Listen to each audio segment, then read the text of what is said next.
आज की बड़ी खबर है, बताऊंगा किस तरह से हालात लोगों को एकजुट कर देते हैं। अब ईरान और सऊदी अरबिया जो कभी एक दूसरे के दुश्मन हुआ करते थे, सोचिए कभी ईरान ने इराक पर भी हमला किया था जब सद्दाम हुसैन का दौर था, लेकिन आज के डेट में ऐसी स्थिति बन गई है कि सारे मिडिल ईस्ट के देश एकजुट हो रहे हैं। खासकर सऊदी अरबिया और ईरान की एकता ने अमेरिका की सांसें फुला दी है। इजराइल अब समझ नहीं पा रहा है कि उस पर क्या होगा।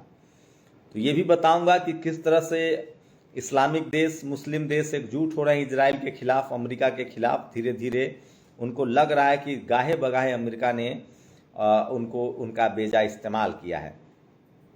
वहीं भारत में सबसे ज़्यादा बुलडोजर, जो यूपी से बुलडोजर न्याय शुरू हुआ था, बुलडोजर जिसके मन उस पर चला दिया जाता था जो आरोपी होते थे। खासकर अगर कोई आरोपी मुस्लिम होता था, उसके बाद पिछड़ा होता था, दलित होता था, तो उस पर सीधे सीधे बुलडोजर चला दिया जाता था। 2 सवर्ण समाज पर भी बुलडोजर चलाने के किस्से आए हैं, लेकिन वो इक्का दुक्का रेयर है।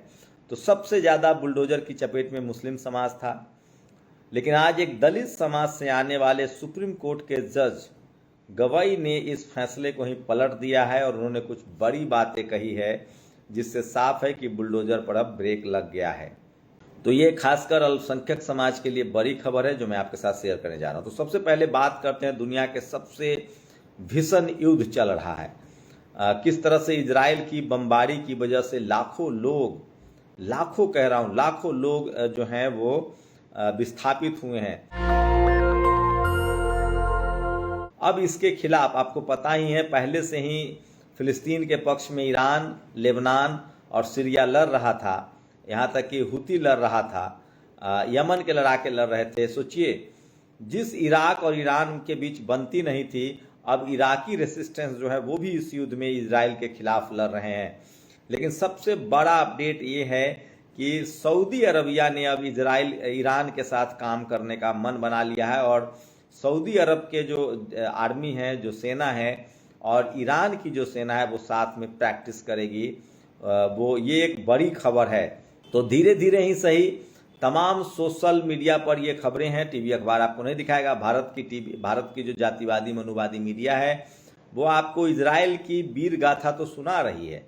ये लोग पहले इजराइल रिपोर्टिंग करने भी गए थे, इजराइल की वीर गाथा सुना रही है, लेकिन सच्चाई अब इससे इतर है। लगातार हमास, हिजबुल्लाह और हुती के जो लड़ाके हैं वो इजराइल पर जमीनी लड़ाई में भारी पड़ रहे हैं। हवाई हमलों में भले लेबनान की बर्बादी हो रही है, फिलिस्तीन की बर्बादी हो रही है, लेकिन अगर जमीनी लड़ाई की बात करें तो हमास के लड़ाके, हुती जो कि यमन के लड़ाके हैं, और हिजबुल्लाह जो लेबनान के लड़ाके हैं, वो इजराइल पर भारी पड़ रहे हैं। इजराइल के सैनिकों को भी मारा जा रहा है। आप सोचिए, फिलिस्तीन के पास कोई अपनी सेना नहीं थी, अपना एयरपोर्ट नहीं था, आर्मी नहीं, नेवी नहीं, इंडियन एयरफोर्स नहीं, लेकिन हमास के लड़ाके अब मजबूती से लड़ रहे हैं। लेकिन सबसे बड़ी खबर है, सऊदी अरब जो कि एक मजबूत देश है मिडिल ईस्ट में, और उसके बाद ईरान जो है वो एक दूसरे के साथ करीब आ रहे हैं। और इस खबर ने अमेरिका को भी चिंता में डाल दिया है, इजराइल को भी चिंता में डाल दिया। सोचिए, ट्रंप चुनाव जीत गए हैं। ट्रंप ने चुनाव के समय वादा किया था कि वो युद्ध रुकवा देंगे, लेकिन युद्ध रुकवाने के लिए ट्रंप ने रूस से जरूर बात की, यूक्रेन से जरूर बात की। तो वो रूस और यूक्रेन का युद्ध तो रुकवाना चाहते हैं क्योंकि उससे अमेरिका को फायदा है, क्योंकि इजराइल जो है वो अमेरिका के साथ बिल्कुल बातचीत करने के पक्ष में नहीं है जब तक यूक्रेन की मदद अमेरिका कर रहा है। तो अमेरिका ने लगभग यूक्रेन को अकेला छोड़ दिया है और वो रूस के साथ जाना चाहेगा। अमेरिका की नई नीति है कि वो रूस के साथ जाकर चीन को वो डैमेज करना चाहते हैं, क्योंकि चीन बड़ी चुनौती है। या हो सकता है ट्रंप का कोई भरोसा नहीं है, ट्रंप रूस और चीन के साथ भी अच्छे संबंधों की बात करे, क्योंकि उनके जो नए सलाहकार हैं एलन मस्क, उनके लिए सिर्फ फायदे का सौदा ही अच्छा सौदा होता है। तो एलन मस्क जो हैं वो फुल्ली प्रोफेशनल आदमी है। उनको कहा जाता है कि वो लीचर व्यापारी हैं। अमेरिका में एक शब्द इस्तेमाल किया जाता है कि वो बहुत ही निर्दय किस्म के व्यापारी हैं जो सिर्फ और सिर्फ अपना फायदा सोचते हैं, और वो लगातार सलाहकार हैं। तो अमेरिका ने अभी से ही यू टर्न मारना शुरू कर दिया है और अमेरिका का कोई इंटरेस्ट नहीं है इजराइल फिलिस्तीन युद्ध में। और इस वजह से सोचिए, इन मौके पर पहले ट्रंप ने कहा कि हम युद्ध रुकवाएंगे, उसके बाद जब वो चुनाव जीत गए तो पहली खबर आई कि ट्रंप पर हमला करवाने में ईरान का हाथ था और ईरान इस युद्ध में अब शामिल है, इसलिए ईरान ने भी अपनी रणनीति बदली है और ईरान की लगातार कोशिश है कि जो मिडिल ईस्ट के देश हैं, जो मुस्लिम देश हैं, वो सब इस युद्ध में शामिल हों। और इसी में एक बड़ा अपडेट है कि सऊदी अरबिया जो है वो ईरान के साथ दोस्ती कर रहा है। ये बिल्कुल अचंभा करने वाली खबर है, चौंकाने वाली खबर है। साथ ही जिस ईरान का कभी सऊदी अरब से नहीं बनता था, जिस ईरान का कभी इराक से नहीं बनता था, वो सब एक दूसरे के साथ आ रहे हैं। इसका मतलब है कि इजराइल की मुश्किल बढ़ेगी और मिडिल ईस्ट में तमाम मुस्लिम देश और इस्लामिक देश एक साथ आ रहे हैं। ये बड़ा अपडेट है। दूसरी एक अच्छी खबर देश से भी है कि बुलडोजर वाले पर ब्रेक लग गया है। अखिलेश यादव ने तो इसको लगकर कहा है कि अब बुलडोजर वाले क्या करेंगे। दरअसल बुलडोजर की एक हाइपोथेटिकल और सनसनीखेज फैसला शुरू हुआ था योगी आदित्यनाथ जब सीएम बने। यूपी में मुस्लिम समाज के प्रोटेस्टर्स पर जो सीएनआरसी के लिए प्रोटेस्ट कर रहे थे, उनको जिस तरह से उनके पोस्टर लगाए गए थे, उसके बाद किसी ने बुलडोजर का कंसेप्ट दिया, एक दो आरोपियों के घर बुलडोजर चला। उसके बाद बुलडोजर का क्रेज बढ़ता गया और लगातार मध्य प्रदेश में, राजस्थान में, यूपी में बुलडोजर चलने लगे। यहाँ तक कि उद्धव ठाकरे ने भी एक बार बुलडोजर चलाया था, जो कंगना रनौत हैं, लेकिन उनका पूरा घर नहीं ढाया गया था। वहाँ बीएमसी का कहना था कि इन्होंने अवैध कब्जा कर रखा है। उसके बाद एक बार और बुलडोजर चला था, एक सवर्ण समाज का, ब्राह्मण समाज का शख्स था जिसने एक शेड्यूल ट्राइब पर पेशाब कर दिया था, उसके घर पर भी छोटा सा दीवार ढा के छोड़ दिया गया था। लेकिन मध्य प्रदेश हो, यूपी हो, यहाँ देखा गया था कि किस तरह से खासकर मुस्लिम समाज के बड़े बड़े घरों पर बुलडोजर चले। उसके बाद कई पिछड़े समाज के, खासकर यादवों के घर पर को चिन्हित किया गया बुलडोजर के लिए, बुलडोजर चलाने की बात हुई थी।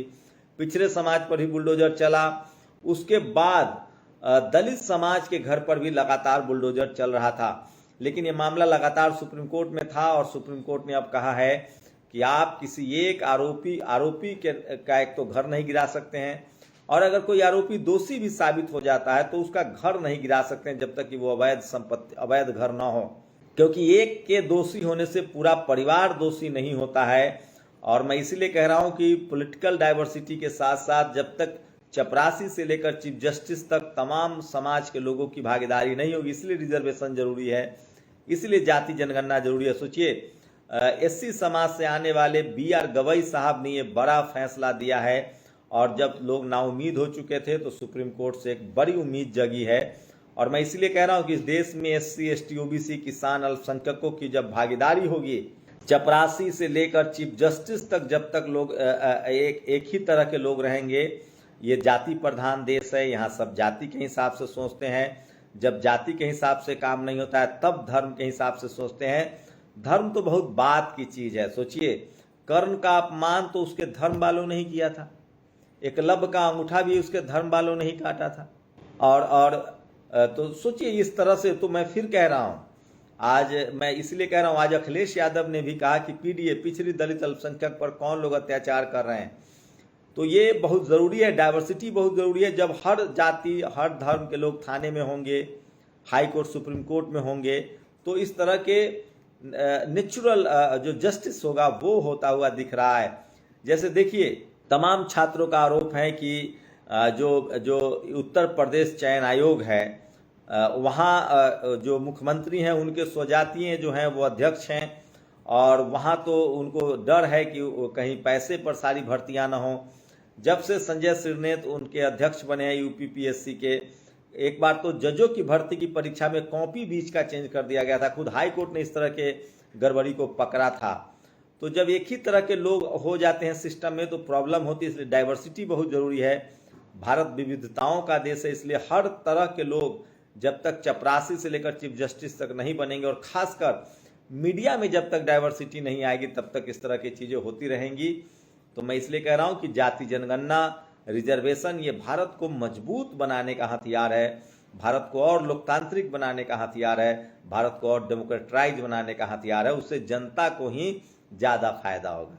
जब लाचार, बेबस और कमजोर सरकार होती है तो जनता मजबूत होती है, और जब आप मजबूत सरकार चुन लेंगे तो जनता लाचार हो जाती है।